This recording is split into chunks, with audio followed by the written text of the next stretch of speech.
মারা গেল পৃথিবীর সবচেয়ে বড় খরগোশ সিনম।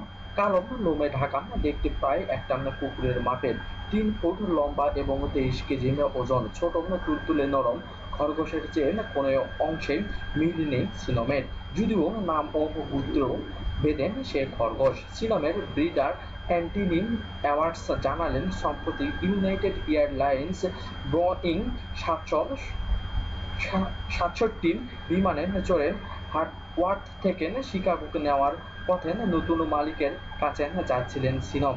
যখন সিনমকে কার্গোতে দেওয়া হচ্ছিল তখনও সে সম্পূর্ণ সুস্থ ছিল, কিন্তু 3 ঘন্টা ধরে শারীরিক পরীক্ষা হয়েছিল সিনমের, তখনও সুস্থ ছিল সিনম। তখন কোনো সমস্যাও ছিল না, কিন্তু শিকাগো এয়ার বিমানবন্দরে নেওয়ার পথে ঘটল এক বিস্ময়কর ঘটনা।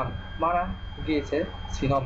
এর আগে প্রচুর খরগোশ বিভিন্ন বিশ্বের বিভিন্ন দেশে পাঠিয়েছেন অ্যাওয়ার্ড এয়ারলাইন্স, কিন্তু এরকম অভিজ্ঞতা হয়নি কখনো। অ্যান্টনির দাবি, সিনমের বিশ্বের সবচেয়ে বড় খরগোশ। 10 মাসে সিনমের লম্বা ছিল 3 ফুট এবং অ্যান্টনির দাবি এটি আয়তনে পৃথিবীর সবচেয়ে বড় খরগোশ।